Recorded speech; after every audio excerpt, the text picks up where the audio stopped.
فرزند زہرا یہ حالات برے ہیں۔ کاشانہ بصیرت ایک ایسا مکمل یوٹیوب چینل جس پر محروم بصارت کے لیے بالخصوص اور تمام افراد کے لیے بالعموم سینکڑوں کی تعداد میں اسلامی کتب دستیاب ہیں۔ لہذا گزارش ہے کہ آپ اپنی ذمہ داری نبھاتے ہوئے کاشانہ بصیرت کو سبسکرائب کرنے کے ساتھ ساتھ بیل آئیکن کو پریس کیجیے تاکہ آپ علم کے حصول کے ساتھ ساتھ مذہب اہل بیت کی اشاعت میں بھی اہم کردار ادا کرتے رہیں۔ کاشانہ بصیرت۔ فرزند زہرا یہ حالات برے ہیں۔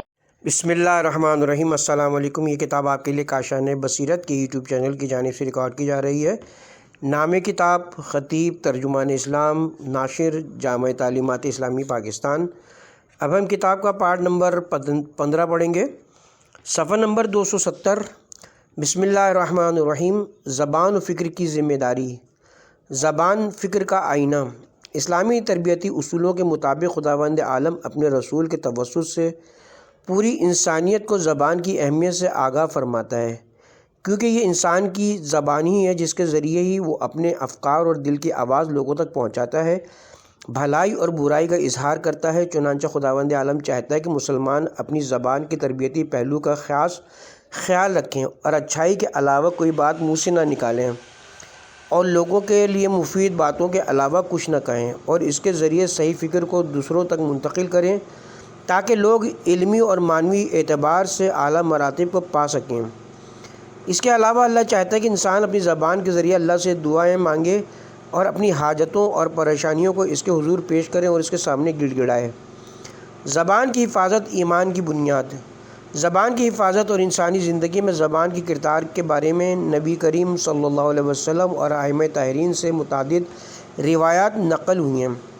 چنانچہ رسول رحمت صلی اللہ علیہ وسلم ارشاد فرماتے ہیں، کسی انسان کا ایمان اس وقت تک سچا نہیں ہو سکتا جب تک اس کا دل سیدھے راستے پر گامزن نہ ہو۔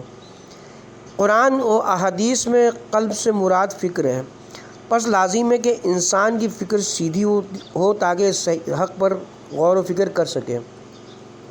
بس کسی مسلمان کا ایمان اس وقت تک سچا نہیں ہو سکتا جب تک اس کی عقل و فکر سیدھی نہ ہو اور دل و دماغ میں حق سے محبت اور لگاؤ نہ ہو، اور اس کا دل اس وقت تک سیدھا نہیں ہو سکتا جب تک اس کی زبان سیدھی نہ ہو، کیونکہ زبان دل کی ترجمان ہے۔ جب دل راہ راست پر ہوگا تو زبان اس کی ترجمانی کرتے ہوئے سچائی اور حقائق کو بیان کرے گی۔ پر تم میں سے جو اللہ سے اس حالت میں ملاقات کر سکتا ہو کہ وہ مسلمانوں کی جان و مال سے اپنا ہاتھ بچائے رکھے، یعنی کسی مسلمان کو قتل نہ کرے اور نہ کسی مسلمان کے مال میں ہاتھ ڈالے، اور زبان کو دوسروں کی عزت کے ساتھ کھیلنے سے روکے رکھے، نہ تو دوسروں کی غیبت کرے اور نہ ان پر جھوٹا الزام لگائے، تو اسے ضرور ایسا کرنا چاہیے۔ کتاب بحار الانوار جلد نمبر 68 صفحہ نمبر 292۔ ایک دوسری روایت میں آپ فرماتے ہیں، آدمی جب صبح کو بیدار ہوتا ہے تو اس کے تمام اعضاء و جوارح زبان سے منت و سماجت کرتے ہیں کہ جو کہ کنایا اور تمثیل ہے، تو ہمارے بارے میں اللہ سے ڈرنا۔ اے زبان، تو قیامت کے دن خدا سے ہماری ملاقات کے بارے میں ڈرنا، کیونکہ اگر تو سیدھے راستے پر گامزن رہی تو ہم بھی راہ راست پر رہیں گے، اگر تو سیدھے راستے پر ثابت قدم رہی اور سوائے حق کے کچھ نہ بولی تو ہم ثابت قدمی دکھائیں گے اور سیدھے راستے پر رہیں گے، کیونکہ ہم تمہارے پیچھے چلتے ہیں، اور اگر تم منحرف ہوئی تو ہم بھی منحرف ہوں گے۔ کتاب میزان الحکمہ جلد نمبر 9 صفحہ نمبر 101۔ زبان مومن اور منافق میں تمیز کرنے والی ہے۔ مومن اور منافق کا فرق بیان کرتے ہوئے پیغمبر اکرم ارشاد فرماتے ہیں، مومن کی زبان اس کے دل کے پیچھے چھپی ہوتی ہے، وہ بات شروع کرنے سے پہلے دل کے ذریعے غور کرتا ہے، پھر زبان سے اظہار کرتا ہے۔ اس کا دل اس بات سے مطمئن نہیں ہوتا تو اس کے متعلق دوبارہ غور و فکر کرتا ہے، اور اگر اچھی بات ہو تب زبان سے جاری کرتا ہے، اور منافق کی زبان اس کے دل کے آگے ہوتی ہے، وہ جب بات کرتا ہے تو بلا سوچے سمجھے کر گزرتا ہے۔ کتاب مجموع ورام جلد نمبر 1 صفحہ نمبر 106۔ اسی بات کو امیر المومنین امام علی علیہ السلام یوں فرماتے ہیں، بے شک مومن کی زبان اس کے دل کے پیچھے ہے اور منافق کا دل اس کی زبان کے پیچھے ہے۔ کیونکہ مومن جب کوئی بات کرنا چاہتے ہے تو پہلے اسے دل میں سوچ لیتا ہے، اگر وہ اچھی بات ہوتی ہے تو اسے ظاہر کرتا ہے اور اگر بری ہوتی ہے تو اسے پوشیدہ ہی رہنے دیتا ہے، اور منافق کی زبان پر جو آتا ہے کہہ گزرتا ہے، اس سے یہ کچھ خبر نہیں ہوتی کہ کون سی بات اس کے حق میں مفید ہے اور کون سی بات مضر ہے۔ نہج البلاغہ خطبہ نمبر 186۔ مومن اس کے نتائج اور انجام کے بارے میں غور و فکر کرتا ہے، پھر زبان سے بولتا ہے، جبکہ منافق ان باتوں کے نتائج سے بے خبر بلا سوچے سمجھے بول دیتا ہے۔ زبان کا حق۔ امام زین العابدین علیہ السلام فرماتے ہیں، زبان کا حق یہ کہ اسے فحش گوئی سے بچائے رکھے، اچھی باتوں کا عادی بنائے اور ایسی فضول باتوں کو چھوڑ دے جس کا کوئی فائدہ نہ ہو، اس کے ذریعے لوگوں کے ساتھ نیکی کرے اور بہترین انداز میں بات چیت کرے۔ کتاب بحار الانوار جلد نمبر 68 صفحہ نمبر 286۔ رسول اکرم کے ایک صحابی معاذ بن جبل نے آپ سے پوچھا، اے اللہ کے رسول، وہ کون سی چیزیں جو انسان کو جہنم سے دور اور جنت میں داخل کرتی ہے؟ آپ نے فرمایا، کیا میں تمہیں ان تمام چیزوں کی بنیاد کے بارے میں بتا دوں؟ یعنی ان چیزوں کی بنیاد بتا دوں جو تمہیں جہنم سے دور اور جنت میں داخل کرتی ہے؟ معاذ نے کہا، یا رسول اللہ ارشاد فرمائیے۔ آپ نے اپنی زبان کی طرف اشارہ کرتے ہوئے فرمایا، تمہیں چاہیے کہ اس کی حفاظت کرو۔ معاذ نے عرض کیا، یا رسول اللہ، کیا زبان سے بولی گئی باتوں پر ہمیں سزا ملے گی؟ آپ نے فرمایا، کیا لوگوں کو منہ کے بل گھسیٹ کر جہنم میں دھکیلنے والی زبان کے علاوہ کوئی اور چیز ہے؟ پس جو لوگ منہ کے بل دوزخ میں دھکیلے جائیں گے، یہ اپنی زبانوں پر اللہ کی ناپسندیدہ باتوں کو جاری کرنے کی وجہ سے جائیں گے۔ رسول اکرم کی ایک اور روایت ہے، قیامت میں سب سے زیادہ گناہگار وہ ہوگا جو باطل میں غرق ہے۔ کتاب میزان الحکمہ جلد نمبر 9 صفحہ نمبر 107۔ جو لوگ اپنی تقریروں اور گفتگو کے دوران لوگوں کو حق سے دور کرتے ہیں، خصوصاً وہ لوگ جو سیاسی اور دینی حیثیت رکھتے ہیں، اور وہ دوسروں کو دھوکہ اور فریب دے کر انہیں باطل اور گمراہی کی راہ پر ڈالتے ہیں، ان کو خوف خدا کرنا چاہیے۔ نبی اکرم صلی اللہ علیہ وسلم ایک اور روایت میں ارشاد فرماتے ہیں، خداوند عالم قیامت میں انسان کی زبان کو جو عذاب دے گا وہ جسم کے کسی دوسرے عضو کو نہیں دے گا۔ جو عذاب زبان پر نازل فرمائے گا، ہاتھ، آنکھ، کان، پاؤں وغیرہ پر نازل نہیں فرمائے گا۔ زبان فریاد کرے گی کہ یا اللہ، تو مجھ پر اتنا سخت عذاب کیوں نازل کر رہا ہے جو کسی دوسری شے پر نازل نہیں فرمایا ہے؟ اس وقت خداوند عالم ارشاد فرمائے گا، تجھ سے نکلنے والا جملہ مشرق و مغرب میں پھیل جاتا تھا اور تو اس کے ذریعے لوگوں کا ناجائز اور ناحق خون بہاتی تھی، مال حرام لوٹتی تھی اور لوگوں کی آبرو ریزی کرتی تھی۔ اصول کافی جلد نمبر 2 صفحہ نمبر 115۔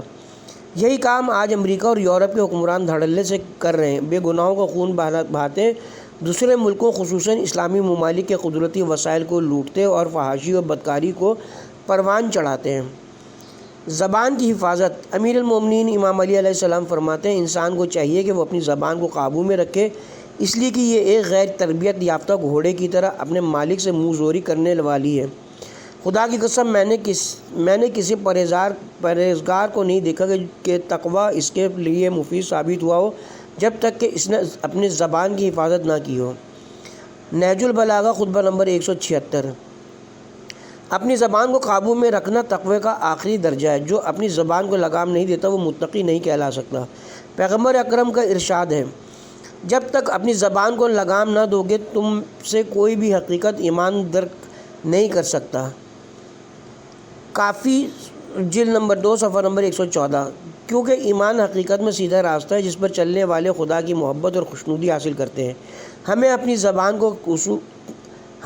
زبان کو قابو میں رکھنے کے لیے جدوجہد کرنی چاہیے، کیونکہ زبان ہی دوسروں کو تکلیف پہنچاتی ہے، لوگوں کے مابین دشمنی اور نفرت پیدا کرتی ہے اور بہت سے مسائل پیدا کا باعث بنتی ہے۔ ہمیں اپنی زبان پر کنٹرول رکھنا چاہیے، کیونکہ کل قیامت کے دن خدا کے حضور ہم زبان کی کارکردگی سے متعلق جوابدہ ہوں گے۔ بسم اللہ الرحمن الرحیم۔ امام جعفر صادق علیہ السلام علوم اسلامی کے مجدد، علماء اور مفکرین کے استاد، پروردگار عالم قرآن مجید میں ارشاد فرماتا ہے، خدا تو بس یہ چاہتا ہے اے اہل بیت تم کو ہر برائی سے دور رکھے اور ویسا پاک و پاکیزہ رکھے جیسا پاک و پاکیزہ رکھنے کا حق ہے۔ سورہ احزاب آیت نمبر 33۔ رسول محتشم صلی اللہ علیہ وسلم کا ارشاد گرامی ہے، میرے اہل بیت کی مثال کشتی نوح کی سی ہے، جو اس میں سوار ہوا وہ بچ گیا، اور جس نے اس سے منہ موڑا اور وہ غرق اور ہلاک ہوا۔ وسائل الشیعہ جلد نمبر 27 صفحہ نمبر 34۔ 25 شوال ہمارے چھٹے امام حضرت جعفر صادق علیہ السلام کا یوم شہادت ہے۔ امام جعفر صادق علیہ السلام عالم اسلام کے وہ بطل جلیل ہیں، جنہوں نے اپنے زمانے کو مختلف اسلامی اور انسانی علوم سے منور کیا۔ آپ نے اپنے زمانے میں سینکڑوں علماء، مفکرین اور دانشور پیدا کیے، جن میں دوسرے اسلامی مذاہب کے ائمہ بھی شامل ہیں، اگرچہ وہ عقائد میں آپ کی رائے کے ساتھ اتفاق نہیں کرتے تھے۔ امام جعفر صادق علیہ السلام کی علمی درسگاہ کا دروازہ تمام انسانوں کے لیے کھلا تو، اور ہر وقت علم و معرفت کے متلاشیوں سے بھری رہتی تھی، اور ہر طبقہ فکر کے اہل علم و دانش یہاں سے اپنی علمی پیاس بجھاتے تھے۔ آپ جہاں بھی تشریف لے جاتے وہاں علم و معرفت کا دریا بہاتے، اور لوگ بلا کسی تفریق کے اس سے سیراب ہوتے تھے۔ حسن بن علی الوشا کوفی نامی راوی مسجد کوفہ کی جانب اشارہ کرتے ہوئے کہتے ہیں، میں نے اس مسجد میں 900 شیوخ کو، جن کا شمار اس وقت اساتذہ میں ہوتا تھا، جعفر بن محمد سے روایت بیان کرتے ہوئے سنا۔ کوفہ میں اپنے قیام کے دوران امام جعفر صادق علیہ السلام نے مسجد کوفہ کو علم و معرفت کی نشر و اشاعت کا مرکز قرار دیا، اگرچہ اس دور میں درس و تدریس کے مراکز مساجد ہوا کرتی تھی۔ اس بات کی واضح دلیل ہے کہ ان شیوخ نے امام عالی مقام سے براہ راست تعلیم پائی تھی۔ مورخین نے تاریخ کی کتابوں میں آپ سے مختلف علوم کے متعلق روایات بیان کرنے والے راویوں کی تعداد 4000 تک بتائی ہے، جن کا تعلق اسلام کے مختلف مذاہب اور مسالک سے تھا۔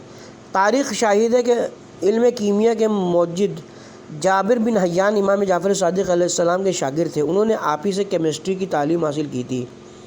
وہ اپنی متعدد کتابوں اور مقالات میں امام عالی مقام کا حوالہ دیتے ہوئے کہتے ہیں، مجھے میرے سردار جعفر بن محمد نے بتایا ہے۔ ان کی کتابیں مغرب میں بھی پڑھائی جاتی ہیں۔ آپ کی سیرت میں ملتا ہے کہ مذہب حنفی کے امام ابو حنیفہ نعمان بن ثابت 2 سال تک آپ کی شاگردی میں رہے۔ چنانچہ وہ خود کہتے ہیں کہ اگر میری زندگی کے 2 سال نہ ہوتے تو نعمان ہلاک ہو جاتا۔ مالکی مذہب کے بانی امام مالک بن انس آپ کے متعلق کہتے ہیں، علم، فضل، عبادت اور تقویٰ میں جعفر بن محمد سے افضل نہ کسی کی آنکھ نے دیکھا اور نہ کسی کے کان نے سنا ہے، اور نہ کسی کے دل میں اس کا تصور آیا ہے۔ کتاب بحار الانوار جلد نمبر 47 صفحہ نمبر 27۔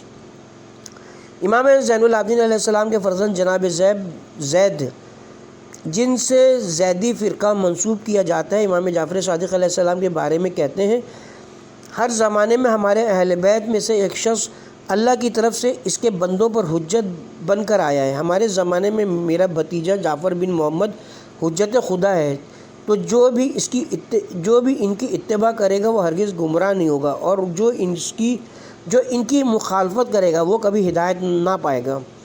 کتاب بحار الانوار جلد نمبر 46 صفحہ نمبر 173۔ خلفاء کے ساتھ آپ کے تعلقات۔ امام جعفر صادق علیہ السلام تمام غیر اسلامی رجحانات اور عقائد کا مقابلہ اپنے علم اور معنویت کے ایک ذریعے کرتے تھے۔ آپ انتہائی مہذبانہ اور علمی طریقے سے ان کو رد کر دیتے تھے۔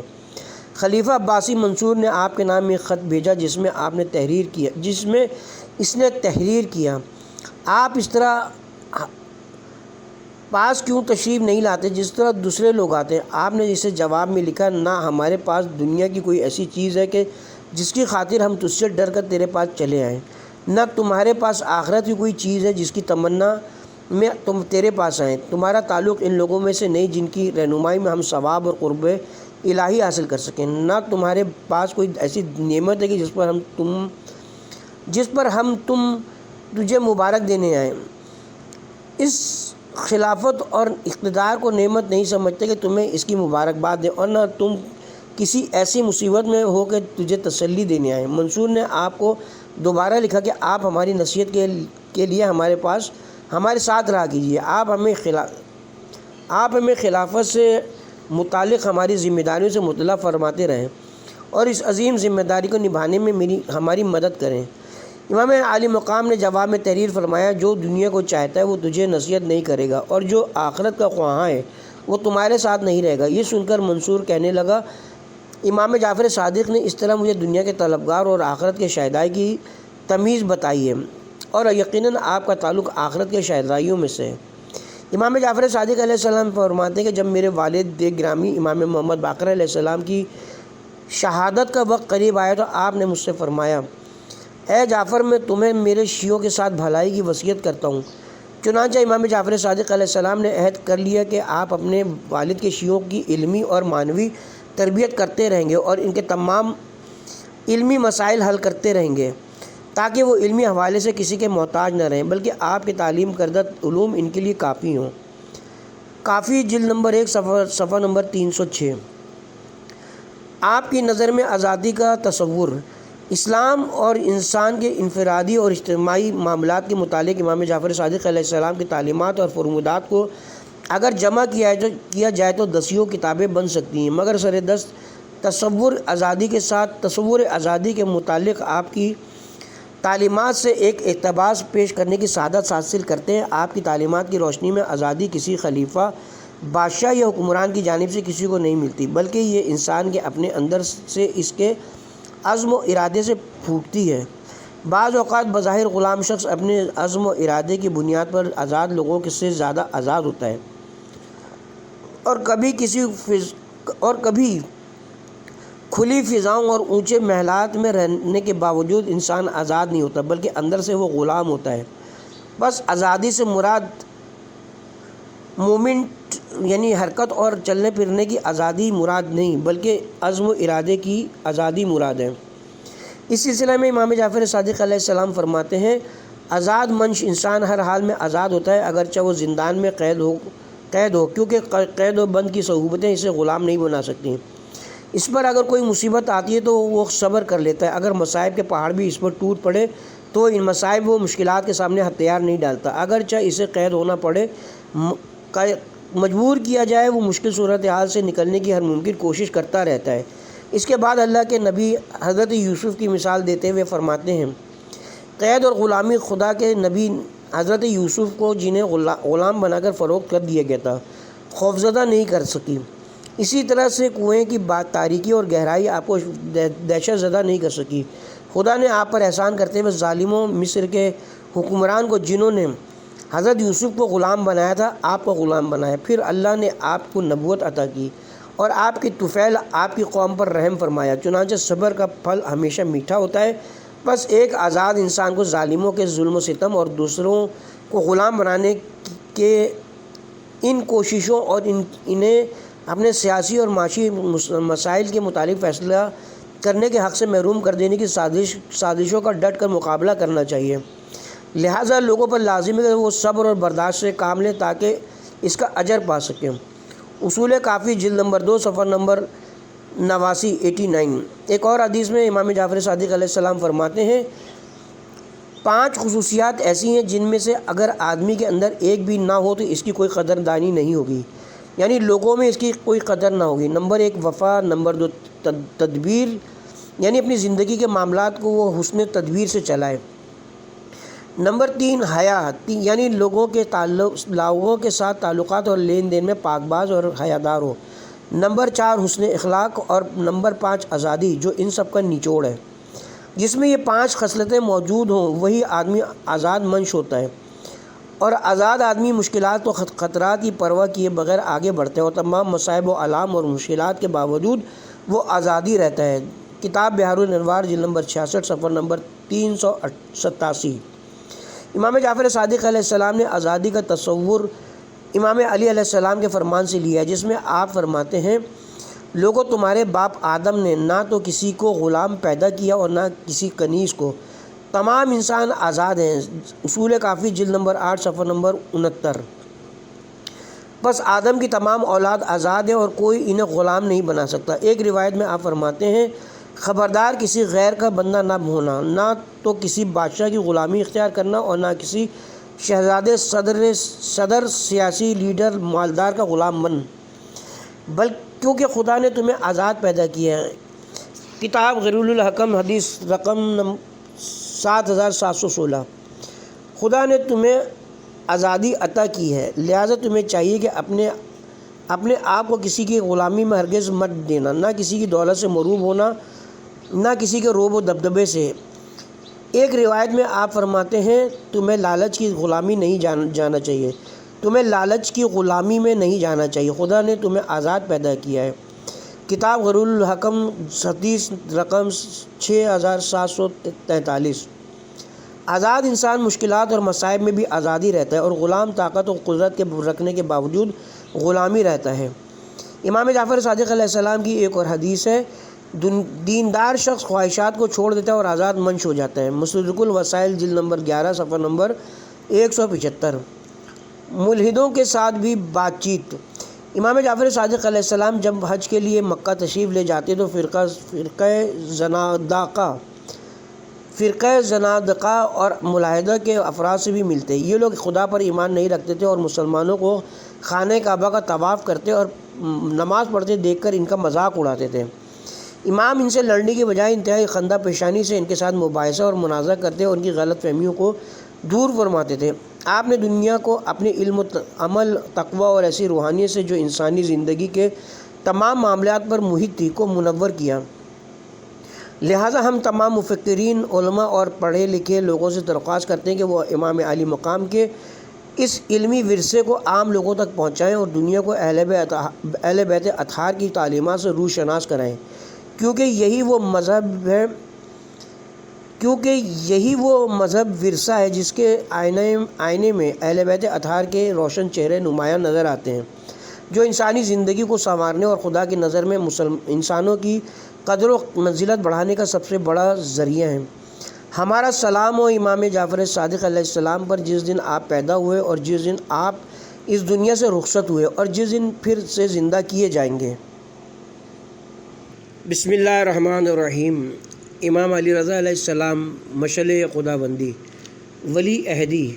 قرآن مجید میں ارشاد اقدس الہی ہے، اے اہل بیت علیہم السلام، اللہ تو بس یہ چاہتا ہے تم کو ہر طرح کی برائی سے دور رکھے اور جو پاک و پاکیزہ رکھنے کا حق ہے ویسا پاک و پاکیزہ رکھے۔ سورہ احزاب آیت نمبر 33۔ 11 ذوالقعدہ سن 148 ہجری کو امام علی رضا علیہ السلام کی ولادت باسعادت ہوئی۔ آپ نے انتہائی متحرک زندگی گزاری۔ آپ کی زندگی میں کئی اہم واقعات رونما ہوئے۔ ان میں سے ایک اہم واقعہ عباسی خلیفہ مامون رشید کی جانب سے ولی عہدی کو قبول کرنے کے لیے آپ کو مجبور کیا جانا تھا۔ مامون نے خلافت کے معاملے میں اپنے بھائی امین کے ساتھ ہونے والی رسہ کشی جو امین کے قتل پر منتجب ہوئی کے بعد امام علی رضا علیہ السلام کو ولی عہد بنانے کا فیصلہ کیا۔ اس نے یہی ارادہ ظاہر کیا تھا کہ وہ اس طرح خلافت کو بنی عباس سے لے کر اولاد علی و فاطمہ کے حوالے کرنا چاہتا ہے۔ اس لیے اس نے امام کو اپنے پاس آنے کی دعوت دی، مگر امام جانتے تھے کہ مامون کا یہ موقف محض جذباتی اقدام ہے، کیونکہ عباسیوں کے خلاف لوگوں کے غم و غصے اور نفرت کی وجہ سے وہ ایسا سوچنے پر مجبور ہوئے۔ چنانچہ مورخین کہتے ہیں کہ امام علی رضا علیہ السلام کی حیات مبارکہ کے آخری ایام میں مامون نے اپنے موقف سے رجوع کر لیا اور اس نے امام کو اپنے اور اپنے خاندان کے لیے خطرہ سمجھتے ہوئے زہر دے کر شہید کرا دیا۔ امام علی رضا علیہ السلام کی ولادت باسعادت کے موقع پر ہم آپ کی شخصیت کے بعض پہلوؤں پر روشنی ڈالنے کی امکان بھر کوشش کریں گے۔ امام علی رضا علیہ السلام کی سیرت کے متعلق لکھی گئی کتابوں میں ہے کہ جب آپ کی ولی عہدی کا اعلان ہوا تو اس زمانے کے معروف شعراء نے آپ کی شان میں اشعار کہے، جن میں مشہور شاعر ابو نواز بھی تھے۔ ان کے بارے میں بات مشہور ہے کہ وہ اہل بیت اطہار کے چاہنے والوں میں سے ہیں۔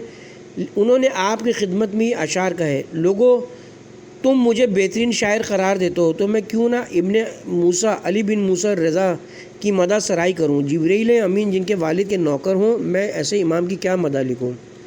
آپ کا علم، جب ہم امام علی رضا علیہ السلام کی مدینہ میں گزری زندگی کا مطالعہ کرتے تو پتہ چلتا ہے کہ آپ ہمیشہ مسجد نبوی میں لوگوں کے فقہی مسائل سوالوں کا جواب دیتے، احادیث بیان کرتے اور ان کی تعلیم و تربیت میں مشغول رہتے تھے۔ آپ کے بعض اصحاب نے جب آپ سے منقول احادیث کو جب جمع کیا وہ تقریباً 18,000 نکلی۔ آپ زندگی کے تمام شعبوں سے متعلق لوگوں کے سوالات کا جواب دیتے۔ آپ کے علاوہ دوسرے اسلامی مذاہب کے علماء بھی مسجد نبوی میں درس و تدریس کرتے، لیکن جب انہیں کوئی مشکل سوال یا مسئلہ پیش آتا اور وہ اسے حل نہ کر سکتے تو لوگوں کو آپ سے رجوع کرنے کا مشورہ دیتے تھے۔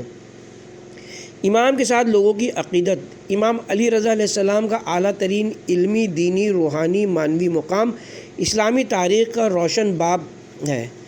مدینے سے خراسان تک کے سفر میں آپ کا گزر جس شہر سے بھی ہوتا، وہاں کے لوگ اپنے شہر میں آپ کی آمد کو غنیمت سمجھتے ہوئے آپ سے اپنے مسائل پوچھتے اور اسلامی تعلیمات سیکھنے کے لیے عمدے چلے آتے تھے۔ آپ انبیاء کرام اور اپنے آباء و اجداد کی روش پر چلتے ہوئے انہیں توحید کی تاکید فرماتے اور اس بات پر زور دیتے کہ کسی کو خدا کا شریک نہ ٹھہرائیں، اور خدا کی عظمت اور وحدانیت کا دل کی گہرائیوں سے اقرار کرتے ہوئے توحیدی احکام کے سائے میں زندگی گزاریں۔ امام علی مقام کی بات پیغمبر اکرم صلی اللہ علیہ وسلم کی بات ہے۔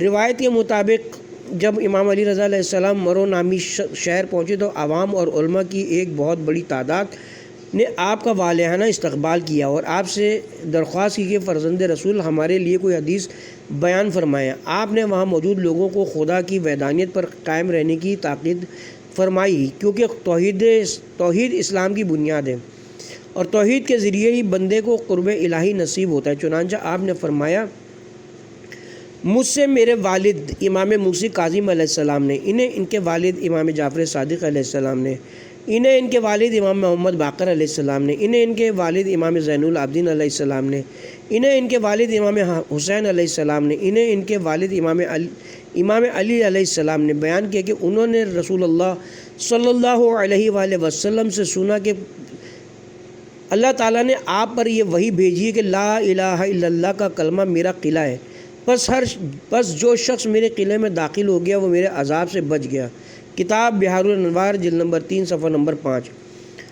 زمانہ شناس امام علی رضا علیہ السلام کی بعض صفات اور اعلیٰ اسلامی اخلاقی اور معنوی خصوصیات کے متعلق آپ کے ایک صحابی ابراہیم بن عباس کہتے ہیں، میں نے امام علی رضا علیہ السلام کو کبھی کسی سے کچھ پوچھتے نہیں دیکھا مگر یہ کہ آپ اس کو بخوبی جانتے ہیں اور نہ کوئی اپنے زمانے میں آپ سے زیادہ آگاہ تھا۔ آپ زمانے کے ساتھ چلتے تھے، زمانہ اور لوگوں سے کٹ کر نہیں رہتے تھے اور لوگوں کے معاملات اور مسائل میں دلچسپی لیتے اور ان کا حل بیان فرماتے تھے۔ آپ کا یہ کردار ہمارے علماء کے لیے بہت بڑا درس ہے کہ وہ جس زمانے میں جی رہے ہیں اس کے حالات سے آگاہ رہیں، اس دور میں دنیا کے اندر کیا ہو رہا ہے، اس زمانے کے تقاضوں کو سمجھیں، لوگوں کی ذہنیت، فکر اور اسلوب کو پہچانیں اور پیغمبر اکرم صلی اللہ علیہ وسلم کے اس فرمان کے مطابق لوگوں کے بند اور منجمد ذہنوں کو کھولنے کی کوشش کریں۔ ہم انبیاء الہی کو یہ حکم دیا گیا ہے کہ لوگوں کے سطح ذہنی کے مطابق ان سے بات کریں۔ اصول کافی جلد نمبر 1 صفحہ نمبر 23۔ ابراہیم بن عباس مزید کہتے ہیں، مامون آپ کا امتحان لینے کے لیے مختلف چیزوں کے بارے میں سوال کرتا تھا اور آپ قرآنی حوالوں کے ساتھ ہر سوال کا بہترین جواب دیتے تھے۔ آپ لوگوں کو قرآن میں غور و فکر کرنے کی بہت تلقین کرتے تھے تاکہ ان کی زندگی قرآنی تعلیمات کے سانچے میں ڈھل جائے۔ قرآن سے محبت۔ امام علی رضا علیہ السلام ہر 3 دن میں قرآن مجید کی مکمل تلاوت کرتے تھے۔ آپ فرماتے ہیں، اگر میں چاہوں تو 3 دن سے پہلے قرآن ختم کر سکتا تھا، مگر میں ہر آیت کے معنی اور شان نزول پر غور و فکر کیے بغیر آگے ہرگز نہیں بڑھتا ہوں۔ وسائل الشیعہ جلد نمبر 6 صفحہ نمبر 217۔ قرآنی معلومات آپ کی تعلیمات کا ایک اہم ذریعہ تھیں، چنانچہ آپ ہر آیت کے معنی، مفاہیم، شان نزول اور کون سی آیت کس مشکل کا حل ہے اور کس چیز پر دلالت کرتی ہے پر غور و فکر کرتے تھے۔ لہٰذا ہمیں بھی قرآن کی تلاوت کے ساتھ اس پر غور و فکر کرنے کا سلیقہ سیکھنا چاہیے۔ آپ کے آداب۔ ابراہیم بن عباس کہتے ہیں کہ نہ میری آنکھ نے کبھی دیکھا اور نہ میرے کانوں نے کسی شخص کے بارے میں سنا جو امام علی رضا علیہ السلام سے افضل ہو اور جیسا آپ کو پایا کسی اور کو نہیں پایا۔ آپ ہمیشہ علمی بحث و مناظرے کے لیے آمادہ رہتے تھے، چنانچہ روایت ہے کہ مامون نے تمام ادیان کے چیدہ علماء کو بلا بھیجا اور انہیں امام علی رضا علیہ السلام سے مختلف علمی سوالات کرنے کا حکم دیا ہے۔ امام نے ان سب کے سوالوں کو تسلی بخش جواب دے کر ان پر اپنی حجت تمام کی، یہاں تک کہ کسی کو آپ پر اعتراض کرنے اور مزید سوال کرنے کی جرأت نہیں ہوئی۔ میں نے کبھی نہیں دیکھا کہ امام علی رضا علیہ السلام نے کسی سے سخت لہجے میں بات کی ہو، اور نہ آپ نے کسی کی بات کاٹی ہو تا وقت کہ اس نے اپنی بات پوری نہ کر لی ہو۔ نہ خود آپ نے کسی ایسے ضرورت مند کو خالی ہاتھ لوٹایا جس کی ضرورت پوری کرنے پر آپ قادر ہوں۔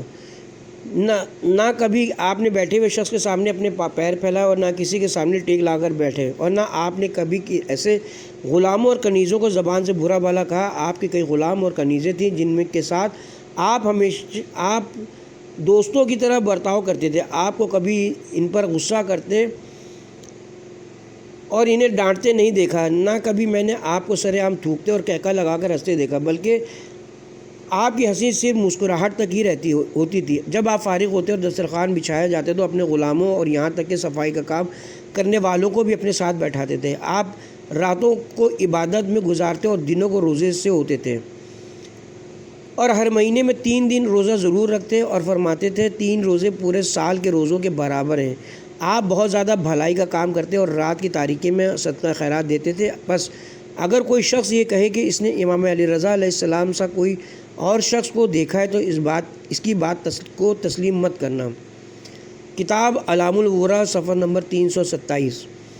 رجا بن ابی زحاق جسے خلیفہ مامون نے امام علی رضا علیہ السلام کی نگرانی پر مامور کیا تھا، بیان کرتا ہے باخدا میں نے ان سے زیادہ تقوی الہی رکھنے والا، ہر وقت اللہ کو یاد کرنے والا اور اللہ سے ڈرنے والا نہیں دیکھا۔ جب کبھی کسی بستی سے آپ کا گزر ہوتا تو لوگ جوک در جوک آپ سے دین کے مسائل پوچھنے آ جاتے، آپ ان کے جواب دیتے اور اپنے والد بزرگوار کی سنت سے اپنے آبا و اجداد اور امیر المومنین امام علی علیہ السلام اور رسول اکرم صلی اللہ علیہ وسلم سے مروی احادیثیں بہت زیادہ بیان کرتے تھے۔ جب میں آپ کو ہمراہ لے کر مامون کے پاس پہنچا تو اس نے سفر کے حالات دریافت کیے۔ میں نے آپ کے بارے میں سب کچھ بیان کر دیا جو میں نے آپ کی صحبت میں دیکھا تھا۔ یہ سن کر مامون کہنے لگا، اے ابن زحاق، تم ٹھیک کہتے ہو، واقعی امام علی رضا دنیا بھر کے لوگوں میں سب سے زیادہ عالم اور عبادت گزار ہیں۔ امام علی مقام کا تواضع۔ شیخ کلینی نے اصول کافی میں ابو سلط سے روایت کی ہے کہ میں امام علی رضا علیہ السلام کے ساتھ سفر خراسان میں آپ کے ساتھ تھا۔ ایک دن آپ دسترخوان پر اپنے دوستوں اور افریقی نژاد غلاموں کے ساتھ کھانا کھا رہے تھے کہ آپ کا ایک صحابی عرض کرنے لگا، میں آپ پر قربان فرزند رسول، آپ ان غلاموں کے لیے الگ دسترخوان بچھا دیجیے۔ آپ نے فرمایا، مگر کیوں؟ ہم سب کا خدا ایک ہے، ہمارے ماں باپ ایک یعنی حضرت آدم و حوا ہیں، اور جزا اپنے اپنے اعمال کے مطابق ملے گی۔ اصول کافی جلد نمبر 8 صفحہ نمبر 230۔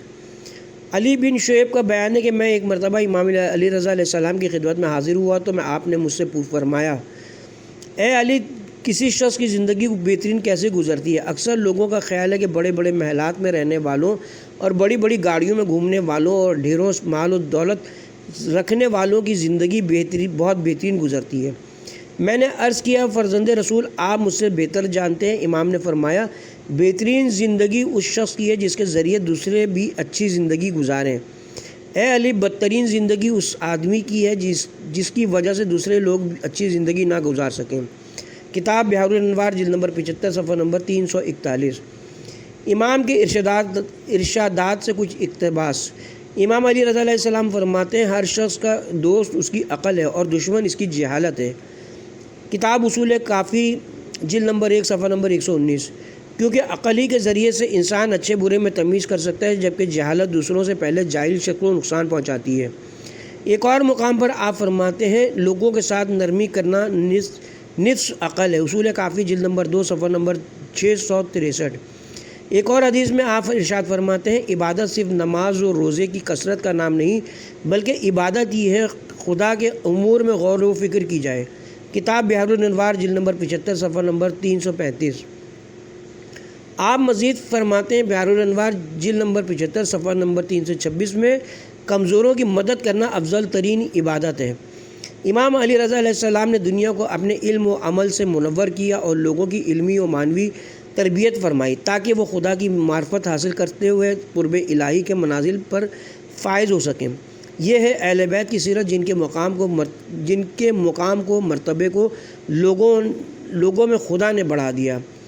اس کے ساتھ ہی یہاں پہ ہم کتاب کے پارٹ نمبر 15 کا اختتام کرتے ہیں۔